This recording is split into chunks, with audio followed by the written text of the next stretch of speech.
نحمد ونصلی علی رسول الکریم اما بعد فاعوذ باللہ من الشیطان الرجیم بسم اللہ الرحمن الرحیم۔ ہم قرآن مجید کی تفسیر کر رہے ہیں، سورہ البقرہ کی آیت نمبر 215 پر پہنچے ہوئے ہیں، تو انشاءاللہ شروع کرتے ہیں۔ اعوذ باللہ من الشیطان الرجیم بسم اللہ الرحمن الرحیم۔ یسألونک ماذا ينفقون قل ما أنفقتم من خير قل ما أنفقتم من خير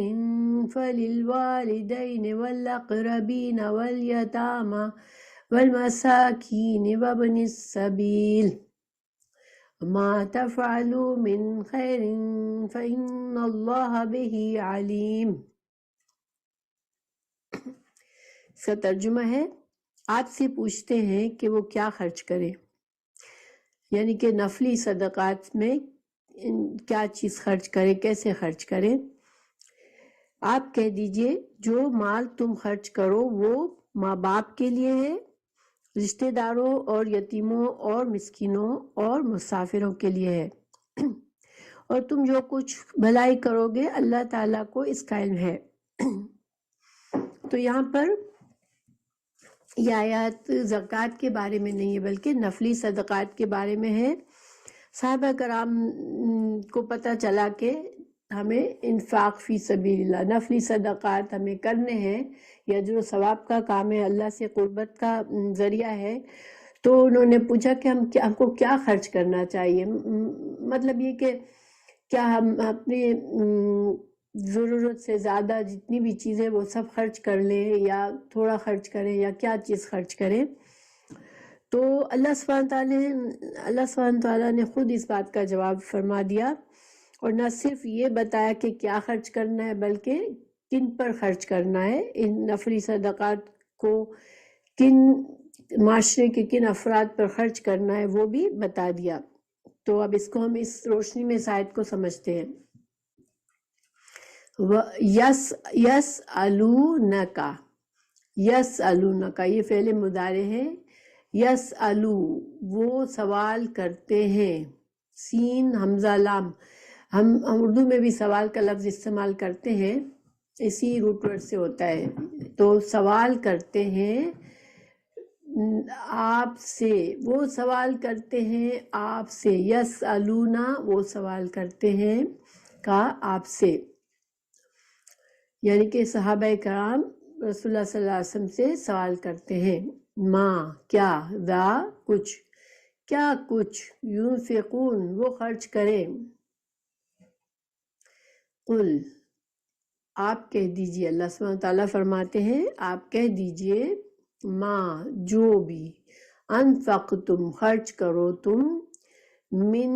سے، خیرن مال سے، فللوالدین تو للوالدین، لام زیر لی لیے، اس کا مطلب ہوتا ہے لیے، الوالدین والدین، ہم والدین کا لفظ جانتے ہیں ماں باپ، اور ماں باپ میں جو ہے ہمیشہ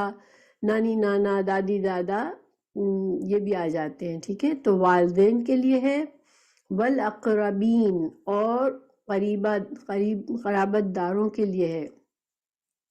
اور قرابت دار میں بہن بھائی ہیں، اور اس کے بعد جو بھی جیسے رشتے دور کے آتے چلے جاتے ہیں،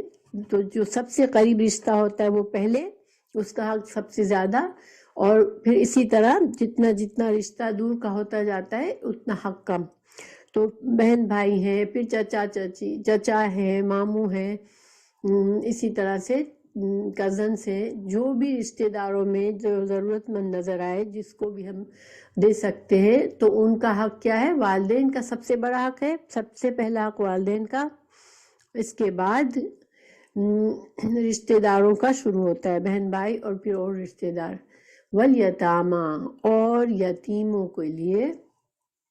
والمساکین اور مسکینوں کے لیے، وابن السبیل مسکین وہ ہوتا ہے جس کے پاس تھوڑا بہت مال ہوتا بھی ہے لیکن اس کی ضروریات جو ضروریات زندگی ہے وہ پوری نہیں ہو پاتی اس سے، تو وہ مسکین کہلاتا ہے۔ وابن السبیل، اور بیٹا، ابن کا مطلب ہوتا ہے بیٹا، السبیل راستہ، راستے کا بیٹا کا مطلب ہے مسافر۔ یہ مسافر کے لیے اس لیے راستے کا بیٹا کہا جاتا ہے کہ وہ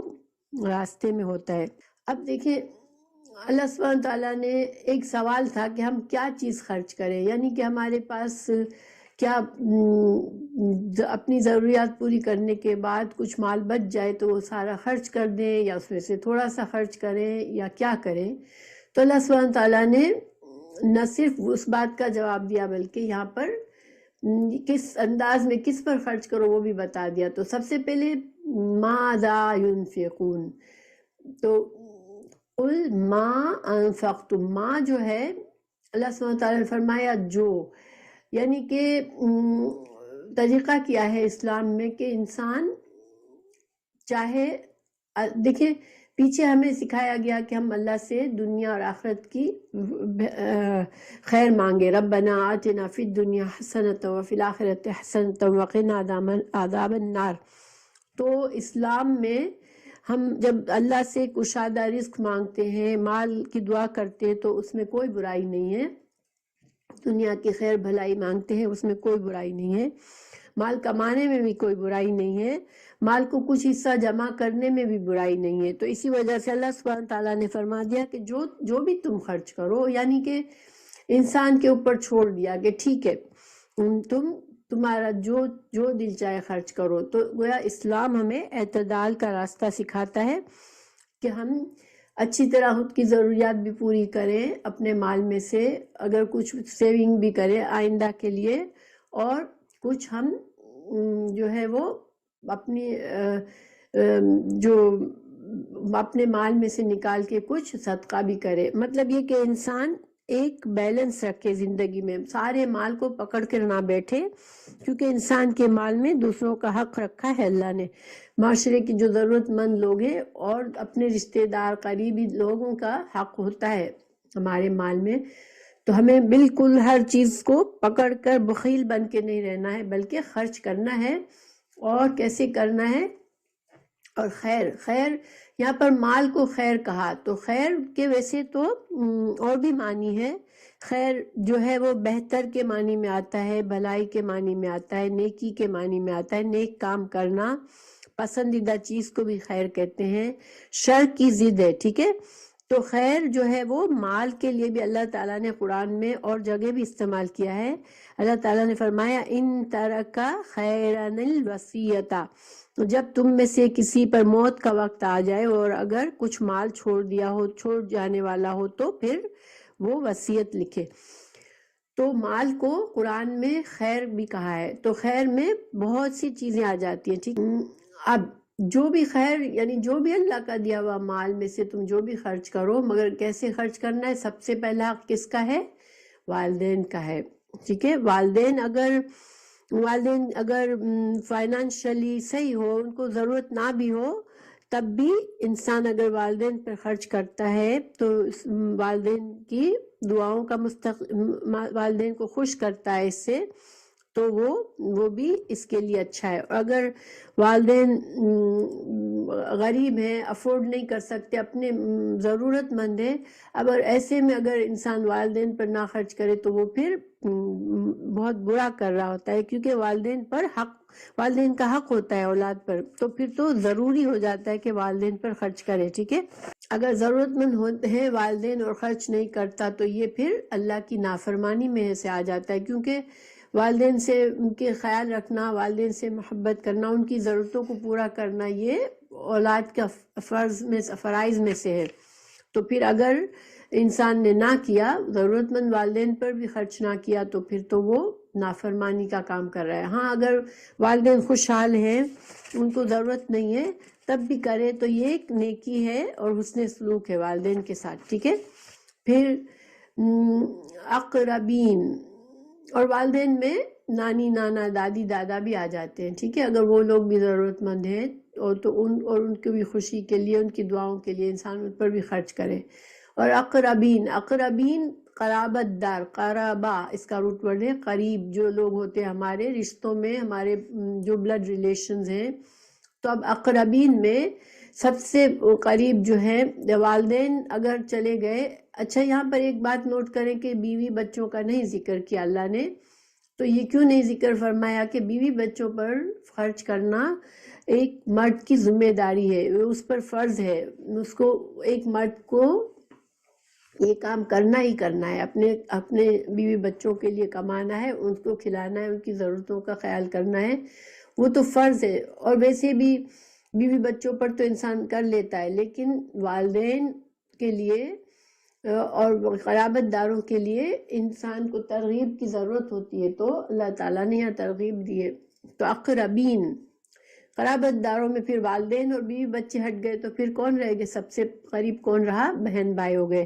پھر اس کے بعد آگے کے رشتے, جتنے بھی آگے رشتے ہمارے آتے جاتے ہیں وہ سب اقربین میں آتے ہیں. تو جو قریب ترین ہوتے ہیں ان کا حق زیادہ ہوتا ہے. اگر ہمارے بہن بھائی میں سے کوئی ضرورت مند ہے اور ہم کو ان سے کسی وجہ سے ناراضگی ہے, دل میں ناپسندیدگی ہے, اور ہم کہیں کہ نہیں ہم کسی اور کو دے دیں, اور ویسے بھی انسان بعض اوقات سوچتا ہے کہ کسی اور کو دیں گے تو وہ تو احسان مند ہوگا, بہن بھائی تو احسان بھی نہیں مانتے. یہ سوچ دل میں آ کر انسان بہن بھائیوں پر خرچ کرنے سے نہ رکے, اس لیے کہ ان کا حق رکھا ہے اللہ نے سب سے زیادہ. پھر والیتاما, اور یتیموں پر خرچ کرے, معاشرے کے یتیم بچوں پر خرچ کرے. والمساکین, اور مسکینوں پر خرچ کرے. اور مسکین کا ہو سکتا ہے کہ وہ مانگنے والا ہو اور وہ نہ مانگنے والا بھی ہو, تو بھی انسان کو اپنے مسلمان معاشرے میں اس کو نظر رکھنی چاہیے کہ کون لوگ ہیں جو ضرورت مند ہیں, پھر ان پر خرچ کرنا چاہیے اس کو. وابن السبیل, دیکھیں مسافر امیر ہو سکتا ہے ٹھیک ہے, لیکن راستے میں ہو سکتا ہے اس کا زیادہ راہ ختم ہو گیا, اس کے پاس راستے میں کسی وجہ سے جو بھی پیسے وہ لے کے نکلا تھا وہ ختم ہو گئے, سامان ختم ہو گیا, چوری ہو گیا. تو مسافر بعض اوقات بہت مشکل میں ہوتا ہے, تو مسافروں کا خیال رکھنا ضروری ہوتا ہے. ان کو مسافروں کے ساتھ اچھا سلوک کرنا, ان کی مہمان نوازی کرنا, ان کے اوپر صدقہ, ان پر خرچ کرنا, یہ اللہ سبحانہ تعالیٰ نے ہمیں بتایا ہے. تو وما تفعلوا, پھر آگے اللہ تعالیٰ نے فرمایا اور جو بھی, اور ماں جو ہوتا ہے نا وہ وسعت والا ہوتا ہے, یعنی جو بھی چھوٹی چیز یا بڑی چیز ٹھیک ہے, تو جو بھی تفعلوا تم کرو گے, من خیر نیکی میں سے, یہاں خیر نیکی کے معنی میں ٹھیک ہے, پہلے خیر کس معنی میں تھا؟ مال کے معنی میں. تو جو بھی خیر میں سے تم کرو گے, جو بھی نیکی کا کام کرو گے, فإن اللہ, تو بے شک اللہ تعالیٰ, بہی علیم, اللہ جاننے والا ہے. اللہ سبحانہ تعالیٰ ہر چیز قائم رکھتے ہیں. تو اگر ہم نے ایک راستے سے پتھر ہٹا دیا کہ شاید پتھر سے کسی کو ٹھوکر نہ لگ جائے, کوئی نقصان دہ چیز پڑی ہے راستے میں, اس کو بھی ہٹا لیا, تو وہ بھی اللہ سبحانہ تعالیٰ کے نزدیک نیکی ہے. تو کوئی بھی چھوٹی سے چھوٹی نیکی کسی غم زدہ انسان کو تسلی دے دی, کسی کو مسکرا کر کسی کو سلام کیا, ویلکم کیا, اور کسی آنے والے کو, تو اس کو بھی خوشی ہوتی ہے کہ ہم کو اچھی طرح سے ریسیو کیا گیا. تو یعنی کہ ایسی چھوٹی چھوٹی باتیں بھی جن کو ہم بہت بڑی چیز نہیں سمجھتے, مگر اللہ سبحانہ تعالیٰ ان کو جانتا ہے. تو انسان کو ایون ہم گھر میں, اگر ہم اپنے فیملی کے لیے گھر میں کھانا بنا رہے ہیں, اگر ہم اچھی خوش دلی سے بنائیں اور یہ سوچے کہ میں یہ محنت کر رہی ہوں, اپنے گھر والوں کی خدمت کر رہی ہوں, تو اللہ تعالیٰ مجھ سے خوش ہوگا, اللہ مجھے اجر دے گا, تو یہ بھی ہمارے لیے اجر و ثواب کا سبب بن جاتا ہے. تو انسان کو ہمیشہ اس کانشیسلی کام کرنے چاہیے کہ چھوٹے چھوٹے بھی کام کریں نیکی کے, اور اللہ سے اچھی امید رکھے کہ اللہ سبحانہ تعالیٰ مجھ سے خوش ہوں گے اور مجھے اللہ تعالیٰ اس کا اجر دیں گے. تو اللہ سبحانہ تعالیٰ نے یہاں پر ہمیں فرمایا کہ جو بھی چھوٹا یا بڑا کچھ بھی کرو گے, اللہ تم کو دیکھتا ہے. اور اللہ دیکھتا ہے کا مطلب کیا ہے کہ یہ تمہاری نیکی ضائع نہیں ہوگی. تو قرآن میں دوسری جگہ بھی اللہ سبحانہ تعالیٰ نے فرمایا, آل عمران 195 میں, انی لا اضیع عمل عامل منکم من ذکر او انثی, آل عمران 195 میں اللہ سبحانہ تعالیٰ نے فرمایا کہ مرد ہو یا عورت، میں کسی کی محنت کو ضائع نہیں کرتا، مانی میں اس کو اجر دیتا ہوں۔ نیکی انسان کرتا ہے، محنت کرتا ہے، اور دیکھیں خیر جو ہے مال ہی ضروری نہیں ہے، انسان اپنے علم سے مدد کرے، اپنے قوت سے مدد کرے، اپنے حسن سلوک سے مدد کرے۔ اگر اس کے اللہ نے اس کو ایک پوزیشن دی ہے جس سے اس کا کچھ اثر و رسوخ ہے معاشرے میں، اور اس کے ذریعے وہ کسی کی مدد کرتا ہے، تو یہ ساری چیزیں خیر میں ہے، ٹھیک ہے۔ تو اللہ تعالیٰ فرماتے ہیں کہ مرد اور عورت کچھ بھی محنت کرتے ہیں اچھے کام کے لیے تو اللہ تعالیٰ اس کو ضائع نہیں کرتا۔ پھر دوسری جگہ اللہ تعالیٰ نے فرمایا الزلزلہ، سورہ الزلزلہ 7 میں، فَمَن يَعْمَلْ مِثْقَالَ ذَرَّةٍ خَيْرًا يَرَهُ، کہ کوئی ایک ذرہ برابر بھی نیکی کرے گا اسے روز قیامت اپنے میزان عمل میں دیکھ لے گا۔ گویا ہمارا ایک ایک عمل لکھا جاتا ہے، اور جب ہم اپنا میزان دیکھیں گے تو بہت سی چیزیں ہم نے کبھی سوچی بھی نہیں ہوگی، اس کا کئی گنا اجر و ثواب ہمارے لیے ہوگا۔ اور اسی طرح ظاہری بات ہے کہ اس کا اپوزٹ بھی ہے کہ انسان کے گناہ بھی دیکھے جاتے ہیں، تو انسان کو ہمیشہ کانشیسلی رہنا چاہیے اور اللہ سے اچھی امیدیں کر کے رہنا چاہیے، اور کوشش کرتے رہنا چاہیے۔ یہ نہ سوچے میرے پاس تو اتنا مال نہیں ہے تو میں کیا کروں۔ صدقہ نیت پر ہوتا ہے، انسان کی نیت کسی کے لیے کچھ اچھا کرنے کی ہے تو اللہ سبحانہ تعالیٰ چھوٹی سے چھوٹی بھی بھلائی، چھوٹے سے چھوٹے مال خرچ کیا، چھوٹے سے چھوٹی نیکی کی، اللہ تعالیٰ اس کا بہت بڑا اجر دے سکتا ہے۔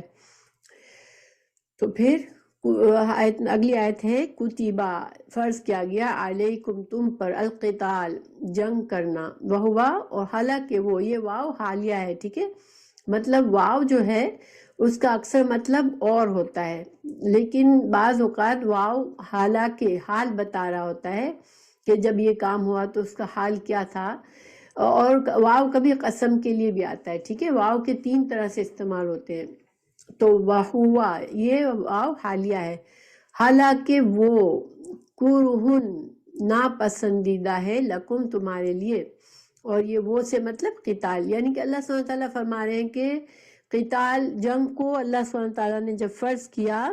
تو اللہ تعالیٰ فرما رہے ہیں کہ تمہارے لیے، تم جنگ کو ناپسند کرتے ہو حالانکہ، لیکن اللہ نے تم پر فرض کیا ہے جنگ کرنا۔ دیکھیں جنگ جو ہے ایک دنیا کے شروع سے، جب سے دنیا قائم ہوئی ہے جنگیں ہوتی آئی ہیں لوگوں میں، اور جنگ کے ذریعے، بعض اوقات جنگ کے ذریعے فساد کو ختم کیا جاتا ہے، اور بعض لوگ جو دنیا سے محبت رکھتے ہیں تو وہ جنگ کے ذریعے اپنی قوت کو بڑھاتے ہیں، لیکن جنگ جو ہے ایک زندگی کا حصہ ہے۔ تو لیکن اسلام میں جنگ جو فرض کی گئی وہ صرف، اسلام میں جو جہاد اور قتال ہے اس کا صرف ایک مقصد ہے کہ دنیا سے فساد کو ختم کیا جائے، ظالم کا ظلم ختم کیا جائے، کفر اور شرک کو ختم کیا جائے، اور اسلام کو سر بلند کرنا چاہیے، اور اللہ کے نام کو بلند کرنے کے لیے قتال ہوتا ہے۔ بس انسان کے اپنے فائدوں کے لیے جنگ، کہ بھئی میری حکومت بڑی ہو جائے، میرا دنیا میں اقتدار بڑا ہو جائے، اس کے لیے، یا مال غنیمت مجھے مل جائے، اس کے لیے جنگ نہیں ہوتی اسلام میں۔ اسلام کی جنگ جو ہوتی ہے صرف اور صرف اللہ کے دین کی سربلندی کے لیے اور دنیا سے ظلم اور فساد دور کرنے کے لیے ہوتی ہے۔ تو اللہ تعالیٰ فرما رہے ہیں کہ تم جنگ کو ناپسند کرتے ہو، لیکن اللہ نے تم کو جنگ فرض کی ہے تمہارے اوپر۔ تو دیکھیں جب شروع اسلام میں، جب مسلمان کمزور تھے تو مکہ میں 13 سال رہے، اللہ تعالیٰ نے جہاد کی ممانعت کی تھی۔ جہاد اس وقت فرض نہیں ہوا تھا، بلکہ مسلمانوں کو بس یہی ترغیب دی گئی کہ تم اپنے دین کو فالو کرتے رہو صبر کے ساتھ، اور بس اللہ پر اچھی امید رکھو، اور جو بھی ان کے ساتھ جو بھی مشکلات ہوئی، مشرکین مکہ نے ان کو بہت سخت اذیتیں دی، بہت تکلیفیں دی، یہاں تک کہ ان کے جان اور مال کا خطرہ ہو گیا۔ وہ اپنی جان بچا کر اور مال کی قربانی دے کر انہوں نے مکہ کو چھوڑ دیا، مدینہ آ گئے۔ اب مدینہ میں آنے کے بعد مسلمانوں کی ایک چھوٹی سی ریاست بن گئی، اور مسلمانوں کی تعداد بھی بڑھ گئی، اور یہ جنگ بدر کے قریب جب جنگ بدر ہونے والی تھی اس وقت مسلمان کچھ پہلے سے کافی مضبوط ہو گئے تھے، کیونکہ اب ان کا اپنی جگہ تھی، ان کے اوپر ظلم کرنے والا ان کے شہر میں نہیں رہ رہے تھے وہ، اور ان کے پاس کچھ مالی جنگی سامان بھی ہو چکا تھا۔ اب اس وقت اللہ سبحانہ تعالیٰ نے جہاد کو فرض کیا، کیونکہ دیکھیں مکہ کو تو فتح کرنا تھا، اللہ کے دین کو غالب کرنا تھا، رسول اللہ صلی اللہ علیہ وسلم کا مشن بھی یہی تھا کہ جزیرہ عرب میں پوری طرح سے اللہ کے دین کو غالب کر دیں اور وہاں سے شرک اور کفر کو نکال دے۔ تو جنگ کے بغیر تو یہ کام نہیں ہوتے، کیونکہ اللہ تعالیٰ تو چاہے تو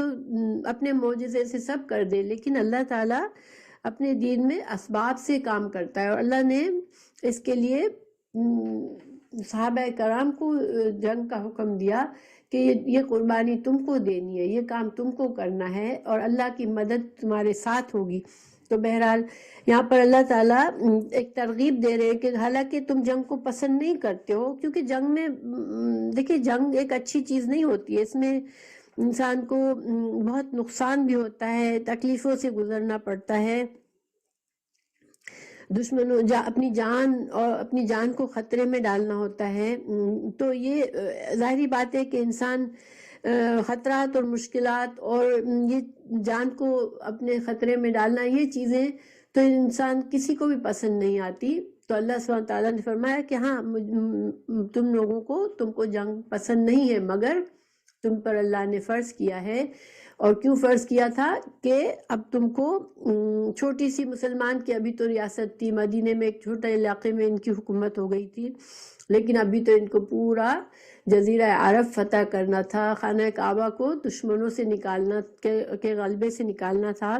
خانہ کعبہ سے بتوں کو ختم کرنا تھا۔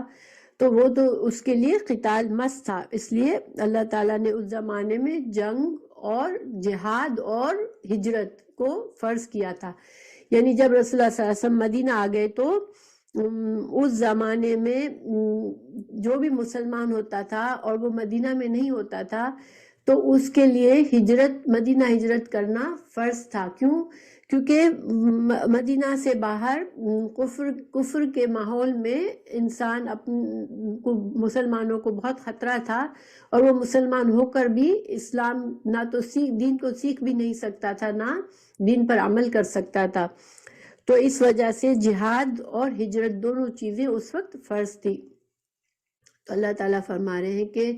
وَعَسَىٰ، اور امید ہے۔ عَسَىٰ جو ہے نا، لفظ عَسَىٰ اس کے دونوں طرح سے معنی ہوتے ہیں، امید بھی اور خوف بھی۔ جب کوئی اچھی چیز کی انسان کو خواہش ہوتی ہے تو عَسَىٰ جو ہے وہ اس کا مطلب ہوتا ہے،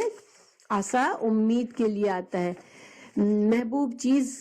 کی جیسے خواہش ہوتی ہے تو انسان سوچتا ہے مجھے امید ہے مجھے یہ ملے گی، ٹھیک ہے، تو یہ امید ہوتی ہے۔ لیکن انسان کو اگر کسی چیز کا خطرہ ہوتا ہے تو وہ کہتا ہے کہ مجھے خوف ہے کہ یہ ہو جائے گا، تو اس وقت بھی عَسَىٰ ہی کا لفظ استعمال ہوتا ہے، ٹھیک ہے۔ تو اللہ سبحانہ تعالیٰ یہاں پر فرما رہے ہیں کہ عَسَىٰ ہو سکتا ہے، یہ ایسا ہو سکتا ہے کہ تکرہو، کہ تم ناپسند کرو، کراہت سے ہے، کراہت اردو میں بھی بولتے ہیں نا، تم ناپسند کرو شیئن، کسی چیز کو، وَهُوَ، مگر وہ خیر لکم، وہ بہتر ہو تمہارے لیے، وَعَسَىٰ، اور یہ امید ہے، ان، یہ کہ تحبو، تم پسند کرو کسی چیز کو، شیئن، کسی چیز کو، وَهُوَ، مگر وہ شر لکم، وہ تمہارے لیے بری ہو۔ کیوں ایسا ہوتا ہے؟ دیکھیں انسان کی جو خواہشات ہوتی ہے، انسان کی نیڈز ہوتی ہے، ضرورت ہوتی ہے، وہ اس کے حالات کے مطابق ہوتے ہیں۔ ابھی آج مجھے اس چیز کی ضرورت ہے، آج مجھے اس چیز کی خواہش ہے، مگر ہمیں انسان کو اللہ نے غیب کا علم نہیں دیا ہے، ہم اپنا فیوچر نہیں جانتے۔ آج مجھے جس چیز کے لیے میں بہت اتنی زبردست خواہش ہے کہ میں برداشت نہیں کر سکتی، ہو سکتا ہے کل وہی چیز میرے لیے بوجھ بن جائے، کیونکہ انسان کے حالات صرف اللہ ہی کو معلوم ہوتے ہیں کہ اس انسان پر کیا ہونا ہے۔ مثال کے طور پر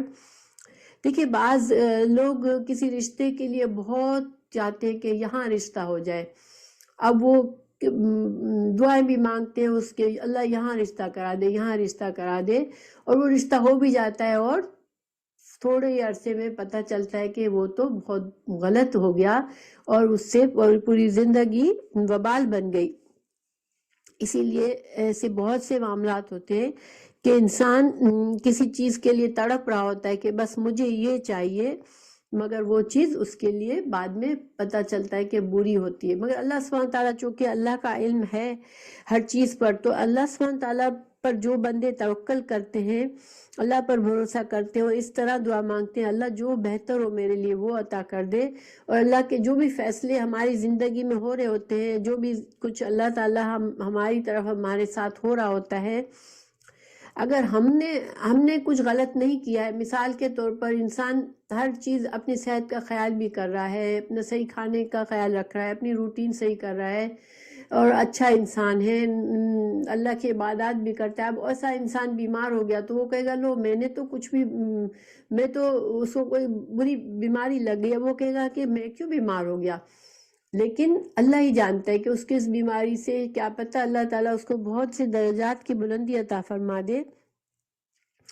تو تقدیر پر راضی ہونا یہ مسلمان کے لیے بہترین چیز ہے کہ اللہ پر بھروسہ، توکل اور تقدیر پر راضی ہو، اور جب ہم دعا بھی کریں تو ہم ایسے دعا کریں کہ اللہ تعالیٰ ہمیں وہ دے جو ہمارے لیے بہتر ہو، تو یہ بہترین طریقہ ہے۔ بہرحال یہاں پر اللہ سبحانہ تعالیٰ نے فرمایا کہ تم جو ہو، تمہیں شاید تمہیں بعض اوقات برا لگتا ہے جن چیزوں کو، وہ تمہارے لیے بہتر ہوتی ہیں، اور تمہارے لیے بعض چیزیں تم کو اچھی لگتی ہیں، محبوب ہوتی ہیں، وہ تمہارے لیے بری ہوتی ہے۔ دیکھیں جنگ کو بھی اگر ہم دیکھیں، جہاد فی سبیل اللہ میں مسلمانوں کو کیا فائدے ہو سکتے ہیں؟ ایک تو مسلمان جہاد کے ذریعے دشمن پر غلبہ پاتا ہے اور دشمن کے قبضے میں، دشمن کے ظلم و ستم سے آزاد ہوتا ہے، ٹھیک ہے، جیسا کہ مکہ میں مسلمان دشمنوں کے، کافروں کے ظلم و ستم کو برداشت کر رہے تھے، اب ان کو حکم آیا کہ تم فائٹ کرو اور تم مضبوط بنو اور اسلام کو غالب کرو تاکہ تم پر کوئی ظلم نہ کر سکے۔ تو مسلمان جہاد کے ذریعے دشمن پر غلبہ پاتے ہیں، پھر مال غنیمت حاصل ہوتا ہے، کیونکہ اگر دشمن کو شکست ہوتی ہے تو اس کا مال جو کچھ اس کا وہ لے کر آئے ہوتے ہیں جنگ میں، وہ سارا کچھ مال پھر مسلمانوں کو مل جاتا ہے۔ پھر آخرت کے فائدے یہ ہوتے ہیں کہ اللہ سبحانہ تعالیٰ آخرت کی کامیابی عطا فرماتے ہیں، کیونکہ جہاد کرنا یہ ایک بہت اول درجے کا، اللہ کی راہ میں جہاد جو ہے وہ بہت بڑی نیکی ہے، تو اس نیکی کا پھر اجر بھی بہت بڑا ہے، اور اگر انسان اس راہ میں شہید بھی ہو جاتا ہے تو اس کا بہت بڑا رتبہ اور درجہ ہوتا ہے، تو آخرت کی کامیابی اور جہنم سے نجات ملتی ہے۔ تو یہ سارے فائدے جہاد میں ہے، جبکہ انسان کو جہاد کرنا، قتال کرنا پسند نہیں ہوتا۔ اس کے برعکس انسان جہاد سے بچتا ہے، نہیں کرتا، تو کیا ہوتا ہے دنیا میں وہ ذلت اور رسوائی سے رہتا ہے، کیونکہ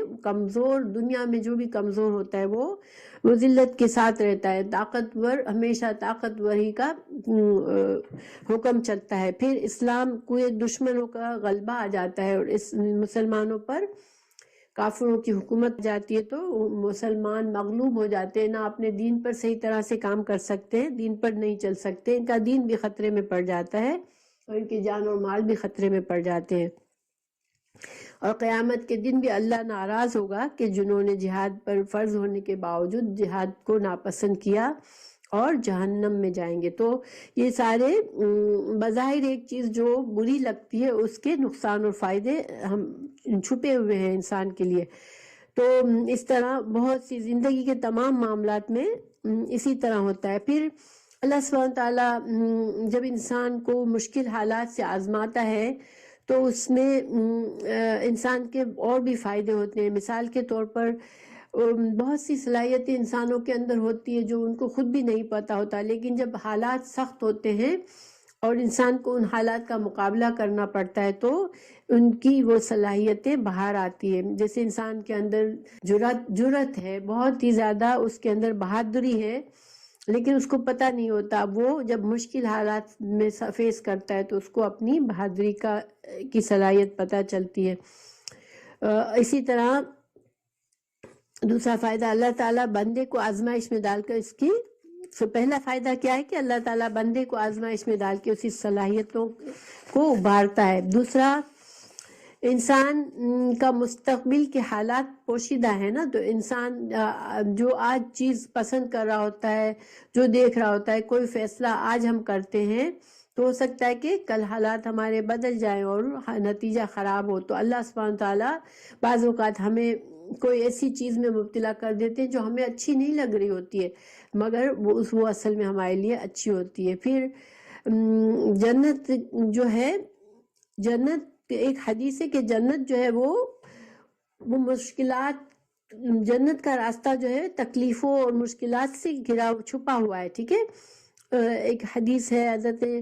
ابو ہریرہ کی ہے، متفق علیہ روایت ہے کہ رسول اللہ صلی اللہ علیہ وسلم نے فرمایا، جہنم کا راستہ خواہشات سے ڈھانپ دیا گیا ہے اور جنت کو ناگوار چیزوں سے ڈھکا گیا ہے. گویا کہ اگر انسان کو اس دنیا میں اس خیال سے وہ زندگی گزارے کہ مجھے جنت چاہیے، مجھے جنت کی خواہش ہے،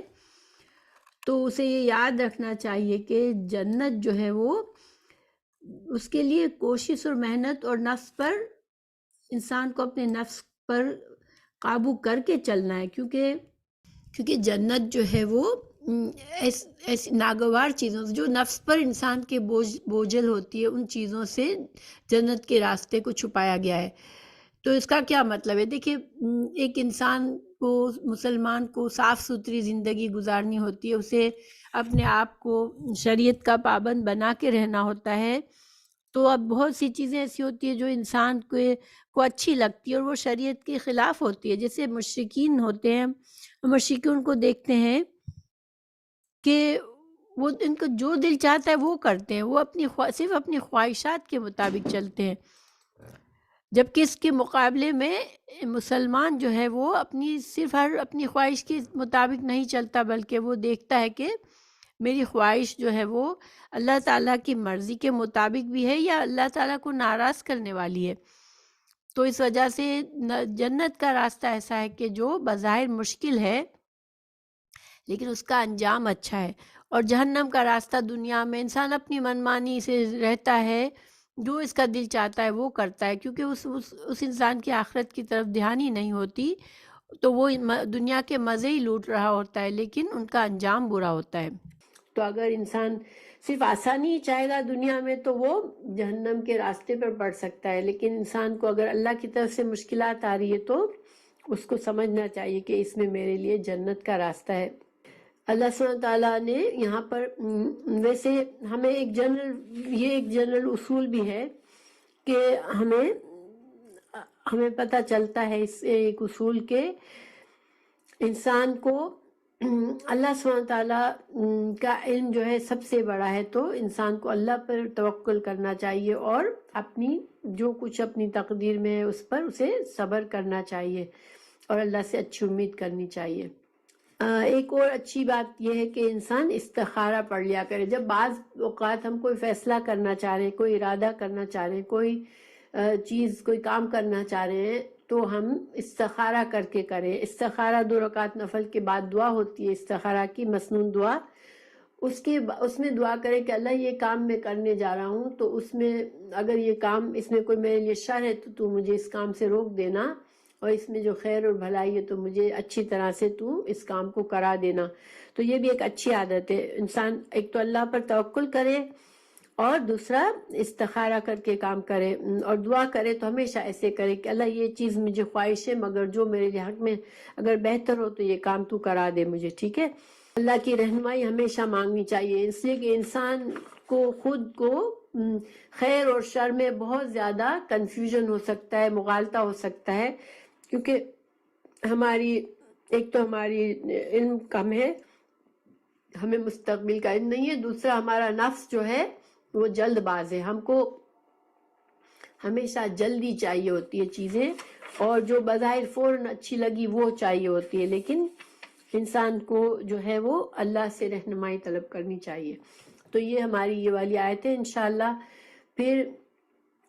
واللہ یعلم، اللہ جانتا ہے اور تم وانتم لا تعلمون، اور تم نہیں جانتے ہو. اللہ سبحانہ تعالیٰ نے ہمیں بتا دیا کہ سارا علم تو اللہ کے پاس ہے، تو ہم کو اللہ پر بھروسہ کرنا چاہیے. پھر آگے ہے یسألونک، وہ سوال کرتے ہیں ان سے الشہر الحرام، حرمت والے مہینے کے بارے میں. اور حرمت والے مہینے 4 ہیں اسلام میں جو شروع سے چلے آ رہے ہیں. اللہ سبحانہ تعالیٰ نے جب سے زمین و آسمان بنائے، جب سے اللہ نے 4 مہینوں کو حرمت والا بنایا ہے. رجب ایک تو ہے، ایک ذوالقعدہ، ذوالحج اور محرم. ان 4 مہینوں میں ایون زمانے جاہلیت، اسلام سے پہلے بھی ان کو حرمت والا ہی سمجھا جاتا تھا. اور حرمت والے مہینوں میں قتال اور جدال، لڑنا جھگڑنا، جنگ کرنا، یہ اس کی اجازت نہیں ہوتی، یہ ناپسندیدہ کام ہے. اور اسلام نے بھی اس کی حرمت کو برقرار رکھا. نبی صلی اللہ علیہ وسلم کے زمانے میں ایک مسلمان فوجی دستے کے اچھا تو یہاں اس آیت کی کچھ بیک گراؤنڈ ہے، میں ابھی آپ کو بتا دیتی ہوں، پھر انشاءاللہ سمجھتے ہیں. رسول اللہ صلی اللہ علیہ وسلم کے زمانے میں ایک مسلمان فوجی دستے کے ہاتھوں رجب کے مہینے میں ایک کافر قتل ہو گیا. ہوا یہ تھا کہ اب یہ فوجی دستہ آپ صلی اللہ علیہ وسلم نے صرف نگرانی کے لیے بھیجا تھا، کہ ایک جاسوسی کے لیے، کہ افواہ یہ تھی کہ مکہ کے کافر جو ہیں، مکہ کے مشرک، وہ جنگ کی تیاری کر رہے ہیں. تو آپ صلی اللہ علیہ وسلم نے یہ ان لوگوں کو مکہ کے قریب بھیجا تھا، ایک چھوٹے سے دستے کو، کہ تم دیکھو کہ ان کے کیا تیاریاں ہیں، کیا ہو رہا ہے. اب ان سے غلطی سے ایک آدمی قتل ہو گیا، وہ رجب کی 1 تاریخ، یعنی کہ رات ہوئی تو اگلا مہینہ شروع ہو جاتا ہے نا سورج غروب ہونے کے بعد. تو ان کو مغالطہ ہوا کہ ابھی رجب شروع نہیں ہوا، اور انہوں نے یہ مدبھیڑ ہوئی کسی قافلے سے ان کی، اور ایک آدمی کافر کو مار دیا، اور کچھ ان کو مال غنیمت بھی ان کو ملا. تو اب وہ چیزیں لے کے جب رسول اللہ صلی اللہ علیہ وسلم کے پاس پہنچے، تو آپ صلی اللہ علیہ وسلم ناراض ہوئے، بولے کہ میں نے تم کو صرف حفاظت کے لیے بھیجا تھا، خبر لانے کے لیے بھیجا تھا، تم اس جنگ میں کیوں پڑ گئے. تو آپ صلی اللہ علیہ وسلم نے کو پتہ چلا تھا کہ یہ رجب شروع ہو چکا تھا، اور انہوں نے یہ کام کر لیا. تو آپ نے اس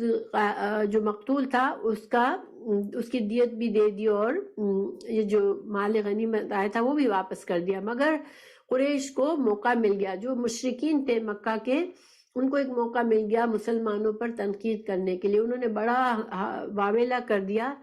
کہ مسلمان تو حرام مہینے کی بھی پابندی نہیں کرتے، احترام نہیں کرتے، اور یہ رجب کے مہینے میں انہوں نے ہمارے آدمی کو قتل کر دیا اور جنگ کی. اب مسلمان بھی پریشان ہو گئے، کہ جن سے یہ کام ہوا تھا وہ بھی پریشان، بڑے ندامت میں پڑ گئے کہ یہ کیا ہو گیا، ہم سے بڑی بھول ہو گئی. کیونکہ حرام مہینوں میں تو مسلمانوں کو بھی اجازت نہیں تھی، کیونکہ یہ اللہ سبحانہ تعالیٰ کا ہی شروع سے قانون چل رہا تھا. حضرت ابراہیم کے زمانے سے بھی یہی سب کو پتا تھا. تو جب انہوں نے بہت شور شرابہ کیا، مشرکین نے مسلمانوں کے خلاف پروپیگنڈا کیا کہ مسلمانوں نے ایسا کام کیا، ایسا کیا ہے، بڑا بدنام کرنے کی کوشش کی. اللہ سبحانہ تعالیٰ نے یہ آیت نازل فرمائی کہ تم جو اتنا شور کر رہے ہو، تو تم اپنے تو جرائم کو دیکھو کہ تم کیا کرتے ہو. مسلمانوں سے اگر غلطی ہوئی، حالانکہ حرام مہینوں کی حرمت تو ہے، اللہ نے منع فرمایا ہے اس میں قتال کرنا، لیکن مسلمانوں سے اگر ایک غلطی ہوئی تو تم نے اتنا شور مچایا، اور تم خود تو جان بوجھ کر حرام مہینوں میں کیا کیا جرائم کرتے ہو. تو اللہ تعالیٰ نے اس آیت میں ان کو ان کے جرائم بتائے، اور ان کو بتایا کہ تم جو فتنہ کرتے ہو وہ اس قتل سے کہیں بڑا گناہ ہے. تو اب ہم اس روشنی میں اس آیت کو سمجھتے ہیں. یسألونک، وہ سوال کرتے ہیں، عن شہر الحرام، وہ شہر حرام یعنی حرمت والے مہینوں کے بارے میں سوال کرتے ہیں. قتال فیہ، اس میں جنگ کرنا. ٹھیک ہے، تو صحابہ کرام پوچھ رہے ہیں کہ قتال، جنگ، حرام مہینوں میں قتال کا کیا حکم ہے، یعنی اب یہ گناہ تو ہو گیا ہم سے، اب اس کا کیا حکم ہے. تو اللہ سبحانہ تعالیٰ فرمانے قل کہہ دیجئے قتال جنگ کرنا فیہ اس میں کبیر بہت بڑا ہے، بہت بڑا گناہ ہے، وصد اور روکنا۔ اب اللہ تعالیٰ مشرکین کے جرائم بتا رہے ہیں کہ یہ جو کچھ کر رہے ہیں وہ بڑے زیادہ بڑے گناہ ہیں۔ صد روکنا، عن سبیل اللہ اللہ کے راستے سے، وکفر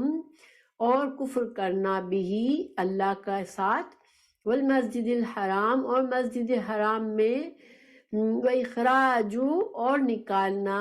اہلہ اس کے رہنے والوں کو، منہ اس سے، اکبر زیادہ بڑا گناہ ہے، عند اللہ اللہ کے نزدیک۔ اللہ تعالیٰ نے فرمایا چونکہ یہ مشرکین اتنا پروپیگنڈا کر رہے تھے مسلمانوں کے خلاف اس قتل پر، تو اللہ تعالیٰ فرما رہے ہیں کہ یہ جو مشرکین ہیں وہ اللہ کے راستے سے لوگوں کو روکتے ہیں۔ جب لوگ مسلمان ہوتے ہیں تو وہ ان پر ظلم و ستم کرتے ہیں، ان کو فورس کرتے ہیں کہ واپس کافر بنو، تو یہ اللہ کے راستے سے لوگوں کو روکتے ہیں، اور وہ اللہ سے خود بھی کفر کرتے ہیں، اور وہ مسجد حرام میں بھی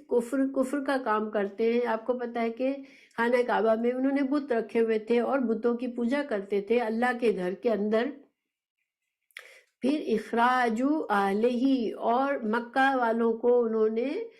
نکالا تھا مکہ سے، مسلمانوں کو اتنا تنگ کیا، اتنی تکلیفیں دی کہ مسلمانوں کو مکہ سے نکلنا پڑا اور ہجرت کر کے مدینہ جانا پڑا، اپنے مال گھر سب چھوڑ کے وہ صرف جان بچا کر مدینہ چلے گئے۔ تو یہ ان کے ظلم و ستم کی وجہ سے تھا۔ تو اللہ سبحانہ تعالیٰ فرما رہے ہیں کہ ان کے تو گناہ تم دیکھو کتنے بڑے بڑے گناہ ہیں، اور یہ اللہ کے نزدیک بہت بڑے گناہ ہیں جو انہوں نے کیے۔ اور پھر اللہ تعالیٰ فرما رہے ہیں والفتنۃ اور فتنہ، اکبر زیادہ بڑا گناہ ہے، فتنہ زیادہ بڑا گناہ ہے، من القتل قتل سے زیادہ بڑا گناہ تو فتنہ ہے۔ اب فتنہ یہاں پر کس چیز کو کہا گیا؟ فتنہ ان کا کیا تھا کہ وہ ان کا جو سنگ دلانہ اذیتیں جو انہوں نے، تکلیفیں جو کفاروں نے، جو مشرکین نے مسلمانوں کو سخت اذیتیں دی، تکلیفیں دی، صرف اس لیے کہ انہوں نے اللہ کو ایک مانا اور اسلام لے آئے، تو انہوں نے ان کو اسلام سے پھیرنے کے لیے مجبور کیا۔ پھر یہ جو فتنہ ہے، انہوں نے بلد حرام میں سے حرمت اس کی حرمت کو پامال کیا، یعنی کہ اللہ کے گھر میں انہوں نے شرک کیا، اور اس گھر میں مسلمانوں کو عبادت کا حق تھا، مسلمانوں کو وہاں سے نکال دیا، اور مسلمانوں کو اذیتیں دی، ان کے جان و مال کو خطرے میں ڈالا۔ تو پھر یہ جو ہے اللہ سبحانہ تعالیٰ اس کو فتنہ کہہ رہے ہیں کہ یہ جو ان کا فتنہ ہے یہ زیادہ بڑا سنگین ہے قتل سے۔ پھر اللہ تعالیٰ فرمانے وَلَا يَزَالُونَ، اور لا یزالون کا مطلب ہوتا ہے ہمیشہ، ٹھیک ہے، ہمیشہ رہیں گے، یقاتلونکم یہ تم سے جنگ کرتے رہیں گے ہمیشہ، یعنی یہ جو مشرکین ہیں جو اسلام کے دشمن ہیں وہ تم سے ہمیشہ جنگ کرتے رہیں گے، حتیٰ یہاں تک کہ یردوکم وہ یہاں تک کہ تم کو لوٹا دیں تم کو، عن سے دینکم تمہارے دین سے، ان اگر استطاعو اگر ان کی استطاعت ہو، اگر وہ ایسا کر سکتے ہو، تو وہ تو اس در پہ ہے کہ تم کو تمہارے دین سے ہی نکال دے۔ واقعی میں وہ ہم اگر ہسٹری پڑھیں تو جو مسلمان ہوتا تھا اس کو رسیوں میں جکڑ کے رکھتے تھے، اس کو کھانا پینا نہیں دیتے تھے، اس کو مارتے پیٹتے تھے کہ تم اسلام سے باز آ جاؤ۔ تو مگر اللہ سبحانہ تعالیٰ نے ان جو مسلمان اس وقت ہوئے ان کو اتنا ثابت قدمی دی تھی اسلام پر کہ انہوں نے تمام اذیتیں برداشت کی، لیکن اسلام کو نہیں چھوڑا۔ حضرت بلال کا آپ لوگوں کو سب کو پتا ہوگا کہ حضرت بلال غلام تھے، تو ان کا آقا ان کو تپتی ہوئی دھوپ میں لٹا کر اس کے اوپر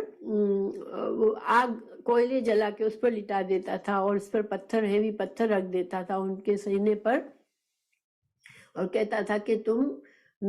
اللہ کو ایک مت کہو، لیکن وہ احد احد کہتے رہتے تھے۔ اللہ سبحانہ تعالیٰ نے ان کو اتنا حوصلہ دیا تھا، اتنی ثابت قدمی دی تھی۔ تو اللہ تعالیٰ فرما رہے کہ وہ تو چاہتے ہیں کہ تم ارتاد کرو، تم مرتد ہو جاؤ۔ مرتد کا مطلب ہوتا ہے ایک بار اسلام قبول کر کے پھر سے کافر بن جانا۔ تو اللہ تعالیٰ فرما رہے ہیں کہ اگر ان کے ہاتھ میں ہوتا تو وہ تم کو کافر بنا دیتے دوبارہ، لیکن مسلمانوں کو تنبیہ ہے یہاں پر کہ ومن جو یرتدد، اگر کوئی پھر گیا یعنی اسلام میں آنے کے بعد پھر کافر بن گیا، منکم تم میں سے، عن دینہی اپنے دین سے، فیمت پھر وہ مر جائے، اسی کفر کی حالت میں وہ مر جائے، وہو کافرن کافر ہی ہے، تو کیا ہوگا؟ فاولئک تو یہی لوگ حبطت ضائع ہو گئے، اعمالہم ان کے اعمال، فی دنیا میں اور آخرت میں، وَأُولَٰئِکَ اور یہی لوگ اصحاب النار اور آگ میں جائیں گے، ہم فیہا اور اس میں ہی ہم خالدون ہمیشہ رہیں گے۔ اللہ تعالیٰ نے یہاں مرتد کی سزا بتائی کہ مرتد اگر کوئی ہو گیا، دین سے پھر گیا، تو پھر اس نے جو بھی اسلام کی حالت میں نیک کام کیے ہوں گے وہ ضائع ہو جائیں گے اگر وہ کفر کی حالت میں ہی مر گیا۔ ہاں اگر وہ توبہ کر لے، پھر سے مسلمان ہو جائے تو دوسری بات ہے، کیونکہ اسلام لانے پر انسان کے گناہ معاف ہو جاتے ہیں کفر کی حالت میں کیے ہوئے۔ اور یہ دنیا میں بھی مرتد کی سزا کیا ہے؟ اس کو قتل کرنا ہے، ٹھیک ہے؟ حدیث ہے من بدل دینہ فاقتلوہ، صحیح بخاری کی حدیث ہے کہ جس نے جو مرتد ہو گیا اس کو قتل کرنا ہے۔ تو دنیا میں بھی اس کو قتل کی سزا ہے، اور کفر کی حالت میں مرا تو آخرت میں ہمیشہ کے لیے جہنم ہے۔ تو اللہ سبحانہ تعالیٰ دین پر استقامت عطا کرے تمام مسلمانوں کو، کیونکہ مرتد کی سزا موت ہے دنیا میں بھی، اور اگر کفر کی حالت میں مرا تو آخرت میں بھی جہنم ہے۔ ان الذین بے شک وہ لوگ، آمنو جو ایمان لائے، والذین اور وہ لوگ، ہاجروا جنہوں نے ہجرت کی، وجاہدوا اور انہوں نے جہاد کیا، فی سبیل اللہ اللہ کے راستے میں، اولئک یہی لوگ، یرجونا وہ امید رکھتے ہیں، رحمت اللہ اللہ کی رحمت کی، واللہ اور اللہ تعالیٰ غفور بخشنے والا ہے، رحیم رحم فرمانے والا ہے۔ تو جو مرتد ہوئے ان کا انجام بتا کے اب اللہ تعالیٰ ان کے بارے میں بتائے جو کہ ثابت قدم رہے اسلام پر، اور اسلام کے دشمنوں نے جب ان کو جینا مشکل کر دیا تو انہوں نے مکہ سے ہجرت کر کے مدینہ چلے گئے، اور انہوں نے جب اللہ نے جہاد کا حکم دیا تو انہوں نے جہاد کیا۔ تو ایسے لوگ کیا ہیں؟ ان کے لیے ان کو امید ہے اللہ سے رحمت کی، ٹھیک ہے؟ تو ان کے لیے اللہ تعالیٰ کی رحمت ہے، اور اللہ سبحانہ تعالیٰ غفور رحیم ہے۔ اللہ سبحانہ تعالیٰ ایسے لوگوں سے جو مسٹیکس ہوں گی، چھوٹے موٹے گناہ ہوں گے، سب اللہ معاف فرما دے گا۔ اللہ رحیم ہے، رحم فرمانے والا ہے۔ تو پھر یہاں پر دونوں کا بتا دیا کہ جو پہلی بات اس وقت جنگ بدر کے موقع پر جنگ فرض ہوئی مسلمانوں پر، مکہ میں نہیں ہوئی تھی، اور وہ اس وقت مسلمانوں کو حکم دیا گیا کہ اب جو کافروں نے تم کو خانہ کعبہ سے نکالا ہے، حرم سے نکالا ہے، مکہ سے نکالا ہے، ان سے اب بدلہ لینا ہے، ان سے جہاد کرنا ہے اور خانہ کعبہ کو پاک کرنا ہے۔ اور دوسری بات یہ کہ مال خرچ کرنے کے طریقے بتائے کہ اللہ کے راہ میں جو صدقہ کرنا ہے اس کو کیسے خرچ کرنا ہے، اور جہاد کے بارے میں بتایا کہ جہاد، اور ایک عام حکم بھی بتا دیا کہ انسان بعض اوقات جن چیزوں کو اپنے لیے اچھا سمجھتا ہے وہ اس کے لیے اچھی نہیں ہوتی انجام کے لحاظ سے۔ تو ہم جب بھی کوئی کام کرے ہمیں صرف دنیا کا فائدہ نہیں سوچنا چاہیے، ہمیں ایک اصول یہ بنا لینا چاہیے کہ مجھے اس کام کی خواہش ہے مگر اس کام میں میری آخرت کا نقصان تو نہیں ہے۔